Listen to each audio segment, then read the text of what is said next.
Frostmourne, a curse blade that would change the course of history for the world of Azeroth. One weapon that could so easily corrupt the purest of souls.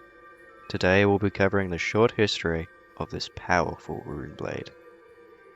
With the coming of Shadowlands, we have recently learned that Frostmourne was in fact not created by the Nathrezim and Burning Legion, but actually crafted upon the Forge of Domination in the Shadowlands, thus having it directly related to the Maw.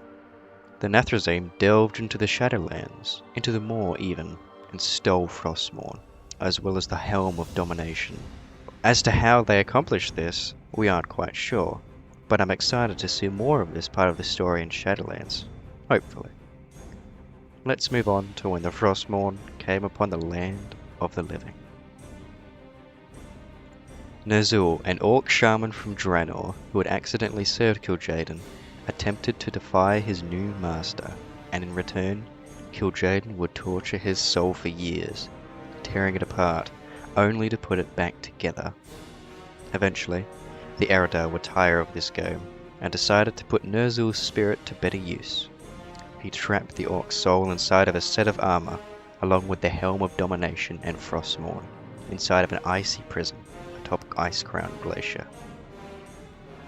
Years would pass as Ner'zhul would serve the Burning Legion using his undead forces and necromantic power. However, he would not act as a pawn forever. The Lich King conducted a plan to release himself from the grasp of the demons. He first cast Frostmourne out of his tomb and into a cave, waiting for a victim to fall to its curse. This victim would be Arthas Menethil, Prince of Lordaeron. After dealing with the Scourge threat, Arthas and his followers would pursue the Dreadlord Mal'Ganis to Northrend in order to take revenge. Shortly after arriving in Northrend, Arthas met up with Mirrodin Bronzebeard, a friend of his, and leader of a dwarven expedition. Mirrodin actually was here in order to seek out Frostmourne after hearing about it. After telling Arthas about it, and being under attack by the forces of Mal'Ganis, the two went out to claim the sword. They came upon the weapon in a cave, but it was defended by guardians and revenants, who in fact tried to warn Arthas about the cursed blade, but he ignored them and slew them. As they approached Frostmourne, Mirrodin pointed out a warning on the dais. Whomsoever takes up this blade shall wield power eternal. Just as the blade rends flesh, so must power scar the spirit. Mirrodin realized the curse of the blade and warned Arthas, but the prince again ignored the warnings and pronounced that he would bear any curse to save his homeland, and took Frostmourne. In doing so, the ice surrounding the weapon bursted and struck Mirrodin down. Arthas threw away his hammer and quickly started to heal his friend.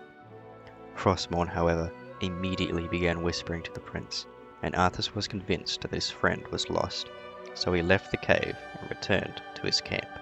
With the powers of Frostmourne, Arthas hunted down Mal'Ganis and slew him, to the Dreadlord's surprise.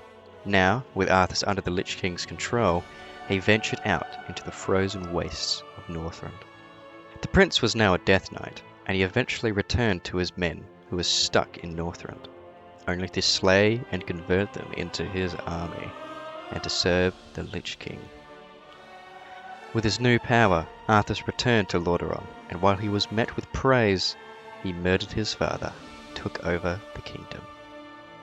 Sometime after the defeat of the Burning Legion at Mount Hyjal, Illidan would use the Eye of Sargeras in order to cast a powerful spell and greatly damage the land and the surroundings of the Ice-Crowned Glacier, where the Lich King was imprisoned, which weakened his power. With his power waning, the Lich King summoned Arthas back to Northrend to aid him. Illidan and his forces would attempt to stop Arthas, but the effort was in vain. The Death Knight defeated Illidan and continued to ascend Ice-Crowned Glacier. There, he broke the icy tomb that the Lich King's armor, including the Helm of Domination, was in. Upon donning the helm, Arthas became the new Lich King.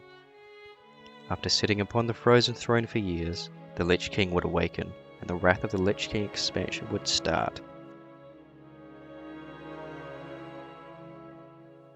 As adventurers delve into the pit of Sarin, Crick, an undead gnome serving the Lich King, would, in desperation, tell the player characters the location of Frostmourne. Arthas leaves the cursed blade unattended in the Halls of Reflection, an area private just for him. The adventurers, along with their guide, Jaina for Alliance and Sylvanas for Horde, venture to the Halls of Reflection and attempt to commune to spirits imprisoned within the sword in order to find the Lich King's weakness. The mission is a failure, however, as no weakness is found, but the spirit of Uther the Lightbringer tells the party that there must always be a Lich King in order to control the undead. Arthas himself suddenly appears, takes Frostmourne, and proceeds to chase down the fleeing adventurers. Thankfully, we manage to escape. Barely. Later in the expansion, we face the Lich King himself, in his own domain upon the frozen throne. During the battle, Tyrion Fordring, wielding the Ashbringer and the powers of the light, shatters Frostmourne, and the spirits within suspend him in the air, allowing the player characters and Tyrion to finish him off.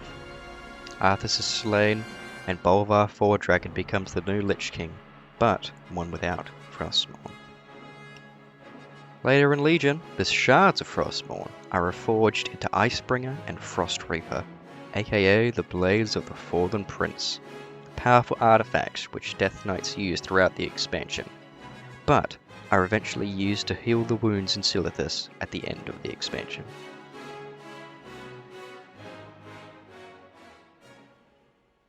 And that's pretty much the history of Frostmourne.